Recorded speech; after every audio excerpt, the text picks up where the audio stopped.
Awakulennume. Amati Awakulennume gwate tosobola muddamu nti awakula enkazi. Akutira ekyo zaako. Kati twagala okuddayoko katono okutereeza. Omanyi bwe tubeera wano tutakula ebitabo. Bwe kiri? Njagala okuddayo.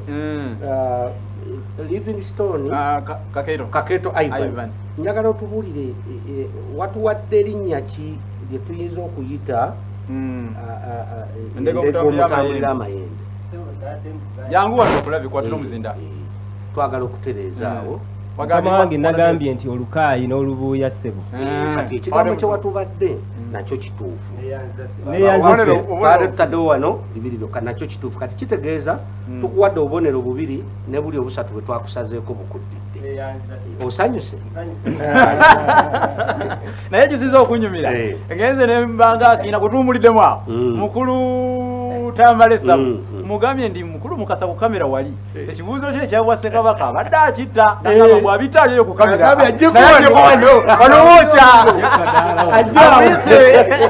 Amuyisa mugabe janguko wano. Sabu lya Kaloolo. Wangi mukulu. Njagala ompe ennaku za Dimansi. Yesebo. Mu Luganda. Yesebo. Bwe nkubuuza olunaku ng'olumpa mu Luganda. Bwe nkubuuza ng'olumpa. Awatali kulindiriza. Yesebo. Olusooka. Kazooba. Olwokubiri. Walumbe. Olwokusatu. Mukasa. Olwokuna. Kiwanuka. Olwokutaano. Olwomukaaga. Olwomukaaga Wamunyi. Sande. Wangu. Kale katukuweeko obubonero bubiri. Kubanga oyanukudde Kiwanuka, Wamunyi ne Wangu. Katukuweeko obubonero bubiri. Kale Wangi tategeddeewo awo. Ne Kazooba. Okweba nako kukkirizibwa. Oyanukudde nani? Walumbe, Mukasa. Walumbe wamugudde. Ate bw'ona omuzaabuza ng'ambisa zaako. Njagala oyogere z'otuusemu. Kazooba. Walumbe. Kaakati awaabadde Mukasa wampaddewo Walumbe. Ate wali Walumbe n'ompaawo Mukasa. Awo wonna n'ogwawo. Kiwanuka yabadde mutuufu. Nompa Nagawonye yakulemye. Wamunyi n'omumpa ne Wangu. Kitegeeza wafunyeeko buna. Naku 7 watuukako 4 tumuwa busatu. Kale tukuwadde busatu. Neyanziza Awo oli mumativu? Ndi mumativu. Munnange n'ebibuuzo biweddewo. Weebale nnyo, weebalire ddala. Munnaye gw'atulaba ali eyo essimu eri nooti 759. Nooti 759 lukaaga nooti lukaaga 8 nooti 5. Nooti 759 lukaaga 8 nooti 5. Kuba essaawa eno otubuulira ani gw'owagira gwali eyo. N'okutubuulira nga bwakirabye. Otubuulira ebitambula bitya gwe bw'olaba. Oyinza n'otuga nti nze kati ndi eno Kayondo awangudde kiwedde, osobola n'otubuulira awangudde. Kakati awo wetuli essimu eri nooti 759 lukaaga 8 nooti 5. Awo tugenda okubanga tutambulira gwe kuba bukubi essimu kasita eyitamu wano ffe nga tukukwata nga otubuulira kiri kitya. Kati ate wali bwe tunaaba tumaliriza jjukira tugenda mu kabiga. Waliwo nakyagamba. Ani ono ataddusi omulala wuuyo nywera tovaako ebinyola bye bigenda oli wakubanga jjakene oli yasiba embwa ya bayi ku mugugu banna omukulu ate nawo naye adduse bannange mubadde mutya atulabe esimu muzikuba empolampola tamukuba nnyo. Wangi Wangi omukulu tujja kuleka nno. Nze Lukwago Tirisa. Lukwago Tirisa kansala okubeeka mule. Tusanyuse nnyo. Bannaye mwebale kuweereza bulungi. Awakulennume omulaba. Awakulennume mulaba era ansanyusisa nnyo ow'enkima oyo gwempakira. Ow'enkima tamalesa buli akalolo. Tukuwadde ku ngalo. Naye ng'olabira ddala alina olugendo. Kiraba polopate batumidde mwebale kuweereza bulungi bannange. Amiina. Tumidde Kale. Katufune omulala. Wangi? Hello? Nyabo. Kale nyabo ani ono? Omusawo lekuba esonde. Oli wa sonde? Owagira ani? Bagira yali mu bbulu ati. Ali mu bbulu. Kayondo Livingstone. Erinnya tolimanyi naye gwe gwofiirako. Erinnya tolimanyi naye gwe wagidde bbulu. Owagira wa bbulu? Oyo atudde wakati oyo. Oyo wa wakati. Nze nadde mmanyi owagira ono ali mu myufu. Emyufu mwagikoowa. Mugambe y'akagambo. Mwagala nnyo. Olimba kale katukwate omulala. Wangi? Ani ono? Nakayondo Oliver. Nakayondo oli otya? Ndi bulungi omugamba kisalo mwebale kuweereza. Kale Kayondo ali wano bimugoya. Bannange bannyinaze twensinga okuwagira oyo mulaba. Omulaba? Bannyinaze Kayondo. Kale mugambe y'akagambo tukusiibule. Yesiibudde. Kabuze. Kale bannange katuve ku masimu. Bantu bafiira ku ssimu kakati tukomawo na kibuuzo wali kati atamanyi byakwanukula gwe tokuba tukomawo na kibuuzo. Nakayondo weetegeka olitenga bw'ogambye. Kati mugiwumuze ne we munaagiko ogifiirako ffe tugivuddeko mumanyi. Kakati tuli ku bintu birala nnyo byakuvvunkanya bantu. Abuddewo dda. Kakati njagala okubategeeza nti Kayondo Livingstone yingire ebbanguliro lya Awakulennume tetulina budde era muve ku ssimu bannange. Tunayogera birungi byere. Enkolo mmere. Kwata Kayondo. Kakati londako gy'olonze. Tujja kuluyisaawo nnyo. Ekirungi Saalongo Kirembeka waali. Wali Saalongo. Kiraba ngambye asinzidde wali. Kirabo ali wali. Agamba mu butuufu. Kale Awakulennume bwe Awakulennume. Emuyokka bw'eti. Mbu tuli bazibu nnyo. Ayogedde nga Kayondo bwe yayogedde. Mbwe ebibuzo biringa oba tubijjawa. Tamale yagambye. Ffe situlina kyakugamba. Ffe situlina kyakugamba wadde okukola kutya. Kakati njagala Kayondo. Wangi sebo. Gwe wuyo. Nze nzuuno sebo. Kale nsanyusa okulaba. Weewaawo. Njagala onsomera ekitundu kino ntegeere bwe wakaza bwino okuva wano akawa. Wano tewali kyerondera bannange abavvunkanyi. Nze Bisaso Muloma owa 3 Ways Graphics and Printing olwawulira enteekateeka eno eya program Awakulennume egendererwamu okukulaakulanya olulimi lwaffe olw'Omutanda awamu n'obuwangwa, nange ne ŋŋamba nti nno sijja kwetuulako era kwe kuvaayo naffe okuwagira. Ate mu kiseera kino nga pulogulaamu yaffe eno Awakulennume ekyayindira ku mayingo ga Delta TV, omuntu yenna anaatweyuna okumukolera omulimu gwonna tumuteeredde. Kale Livingstone sinzira ku ssemateeka mpeebwa nkuwadde obubonero butaano. Mbweyanziza nnyo taata. Bwino wamukaza. Mbweyanziza nnyo taata. Njagala ombuulire kino. Essebo. Wuliriza bulungi. Mpulira taata. Mukasa yatugambye nti bomu yabwatuse bebbwa obubonero butaano. Nembweyanza ssebo. Yago kikomye budinda.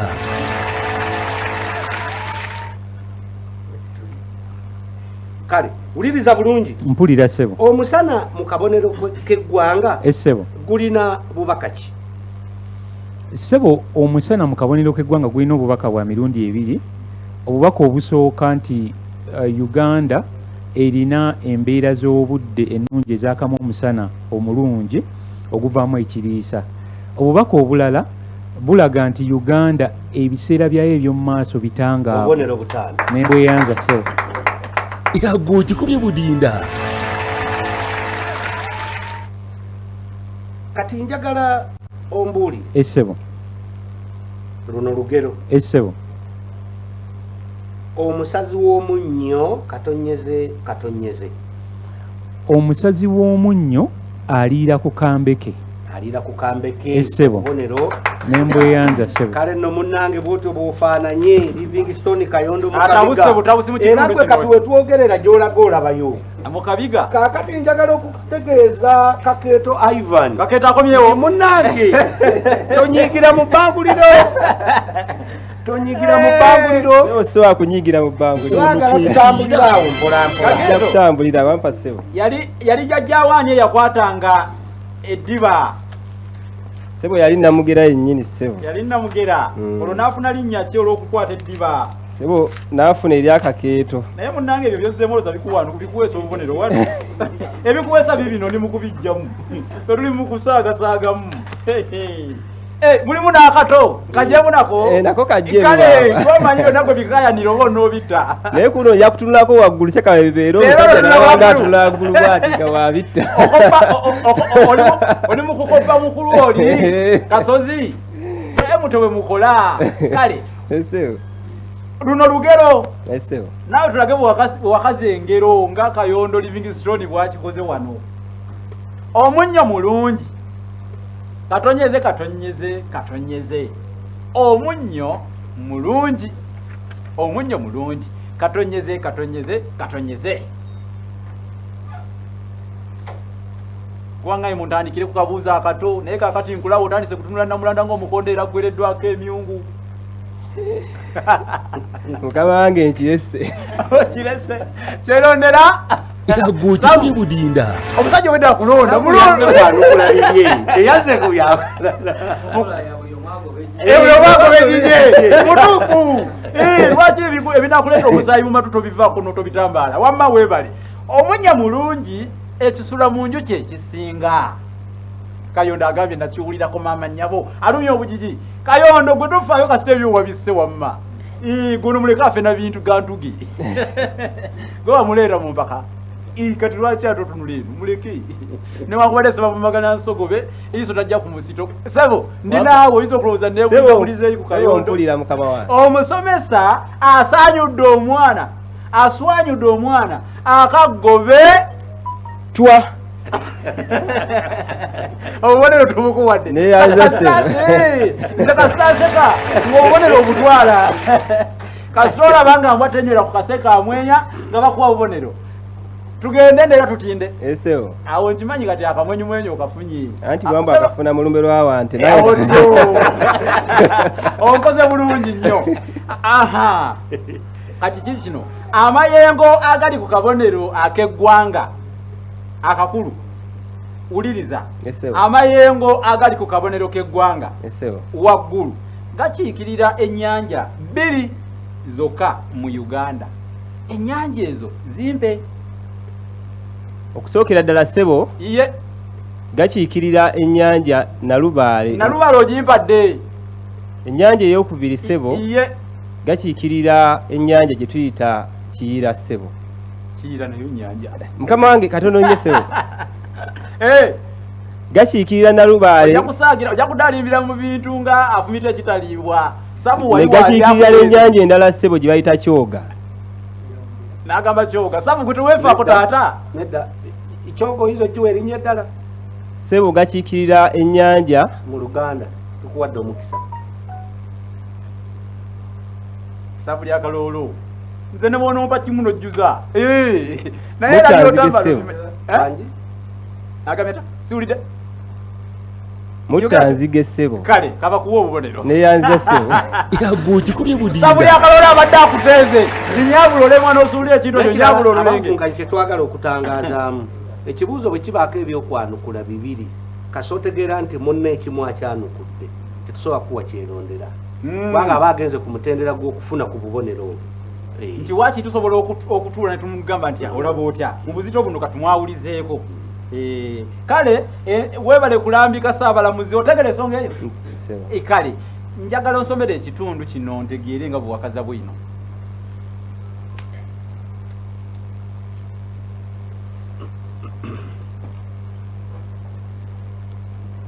bajjajjaffe batutegeeza ddala nti olimira eggwanga n'olwekyo ffe abaliwo kati katala lyaffe era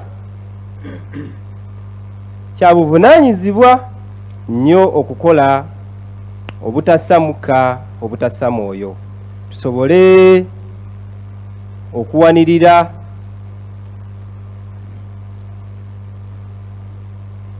n'okugundiiza n'olwekyo empaka zino Awakulennume mumuli gwennyini ogunaamulisiza abantu enjolo mu ddungulungu okusobola okuzuula ebiri ebuziba w'olulimi ate n'okwongera okulunyumirwa.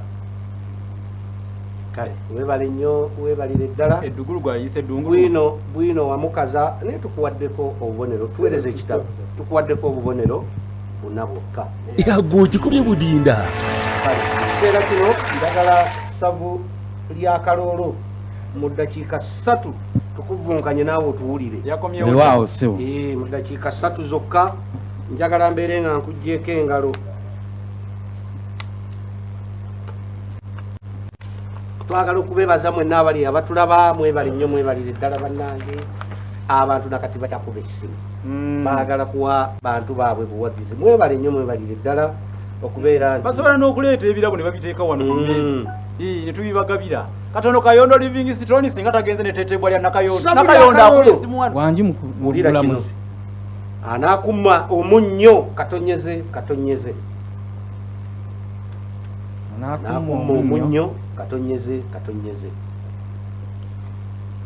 anaakuma omunnyo lyekisula kisinga mulonde sebo anaakuma omunnyo nti guli ku lubaya obubonero bubiri bwe bityo njagala oyanukule kino wamma gwe n'ensi ekwewuunye n'ab'enkima gye bali bakutye butto yayiise mu mazzi n'asaalabe obubonero 5 yago kikubye budinda wuliriza ani yayiiya omubala gw'eggwanga Uganda ku lwa Katonda n'ensi yange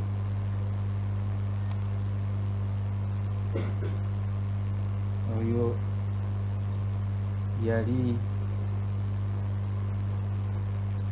George William Kakoma nedda kyerondera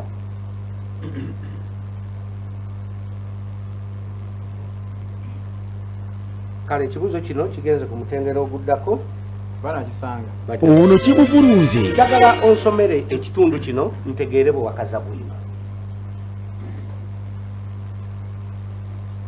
Olukiiko oluteesiteese era lwebaza Omulangira Ndawula William olw'okukola obutaweera okulaba nga pulogulaamu Awakulennume ebaawo era nga n'enteekateeka zaayo zigenda kinnawadda.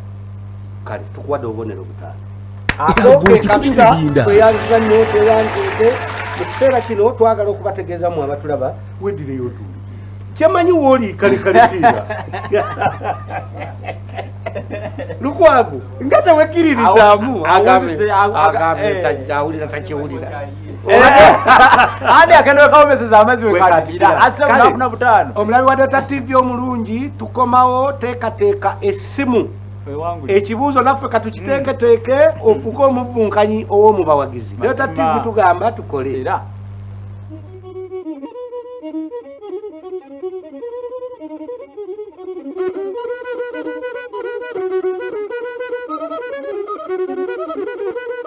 Awakulennume